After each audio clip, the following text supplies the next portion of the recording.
అందరికీ నమస్కారం. మన పల్లెటూరు సాంప్రదాయాల ఛానల్కి అయితే స్వాగతం. నిన్న అంటే ఫ్రైడే మేము కాణిపాకంకి అయితే వచ్చామండి. ఈరోజు మా కుటుంబానికి ఎంతో ఆనందకరమైన రోజు.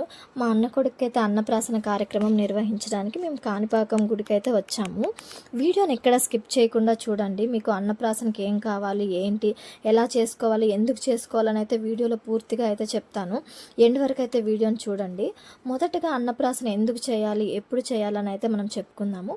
అన్నప్రాసన పిల్లలకు 6వ నెలలో 6వ రోజు అయితే చేస్తారండి. అన్నప్రాసన అంటే బిడ్డకు మొదటిసారి ఘన ఆహారం, అంటే అన్నం పెట్టే పవిత్ర సంస్కారం అన్నమాట.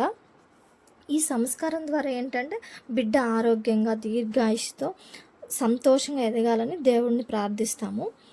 ఇంకా ఏంటంటే విఘ్నాలను తొలగించే వినాయకుడి సాక్షిగా ఈ కార్యక్రమం చేస్తే బిడ్డ జీవితంలో ఎలాంటి అడ్డంకులు లేకుండా విజయవంతంగా ఎదుగుతాడని అయితే విశ్వాసం అండి. అందుకే వినాయకుడి గుడి దగ్గర అన్నీ చేస్తారు. అన్ని మంచి కార్యాలు ఏదైనా చేయాలి అనుకున్నప్పుడు వినాయకుడి గుడి దగ్గరే చేస్తారండి. అందుకే మేము కూడా అయితే వినాయక స్వామి టెంపుల్కి అయితే వచ్చాము. మాకైతే గుడి దగ్గరికి 20 కిలోమీటర్లు ఉంటుంది. కాణిపాకం గుడి దగ్గరికి దూరం నుంచి వచ్చే వాళ్ళు అయితే ఒక 9-9:30 కల్లా ఇక్కడికైతే వచ్చేయచ్చు. అంటే ఏ టైంలో అయినా చేసుకోవచ్చు. మార్నింగ్ 9:30 టు ఈవినింగ్ వరకు కూడా చేస్తారు. బట్ ఏంటంటే పొద్దున్నే వస్తే బాగుంటుంది. మార్నింగ్ 9:30 నుంచి కౌంటర్ అయితే స్టార్ట్ చేస్తారు. టోకన్ కౌంటర్ అయితే టికెట్ వచ్చి 250 రూపీస్ అయితే ఉంటుంది. ఇక్కడ ప్రసాదం పిల్లలకి తినిపించడానికి ప్రసాదం కూడా గుళ్ళో నుంచే తీసుకొని వస్తారు. పూజారులో తీసుకొని వస్తారు ప్రసాదం. మనం ఇంటి దగ్గర నుంచి తీసుకొచ్చిన దాన్నైనా పిల్లలకి పెడతారు.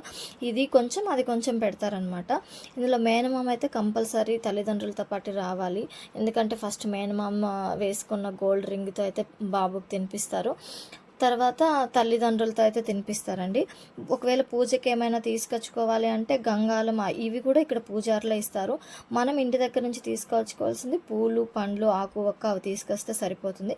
ఖచ్చితంగా పూలు అయితే తీసుకురండి. తర్వాత పిల్లలకి ప్రసాదం వేసి తినిపించడానికి బౌల్, వెండి బౌల్ లేకుంటే ఏదైనా నార్మల్ మీ ఇష్టం ఏదైనా బౌల్ అయితే తీసుకొచ్చుకోవచ్చు. పిల్లలకి అందులో వేసి అయితే తినిపిస్తారు. అంతేకాకుండా ఇక్కడ మేనమామ కంపల్సరీ రావాలి. ఒకవేళ మేనమామ లేకుంటే తల్లిదండ్రులు ఎవరైనా తినిపించవచ్చు. పూలు అయితే కంపల్సరీ తీసుకొచ్చుకోండి. బాబు మెడలో వేస్తారు పూలు, కాబట్టి కంపల్సరీ పూలు తీసుకొచ్చుకోండి. ఇది అన్నప్రాసన చేయడానికి మండపం అయితే గుడి పక్కనే కౌంటర్కి బ్యాక్ సైడ్, టికెట్ కౌంటర్కి బ్యాక్ సైడ్ అయితే ఉంటుంది. పెద్ద హాల్ ఉంటుంది. ఇందులో 5 బ్యాచెస్కి ఒక్కొక్కసారి అయితే అన్నప్రాసన చేస్తారు. ఒక ½ అన్ అవర్లో పూజ అయితే కంప్లీట్ చేస్తారు. ముందు వచ్చిన వాళ్ళకి సపరేట్, తర్వాత వచ్చిన వాళ్ళకి సపరేట్ బ్యాచెస్ డివైడ్ చేసి అయితే చేస్తారు. తొందరగానే పూజ అయితే అయిపోతుంది. ఒకవేళ మీరు ప్రసాదం ఏమైనా చేసుకొచ్చుకున్నా మీరు బయట అందరికీ పంచవచ్చు ప్రసాదం. మేమైతే కొంచెం పులిహోర, బెల్లం అన్నం అయితే చేసుకొచ్చుకున్నాము బయట పంచడానికి.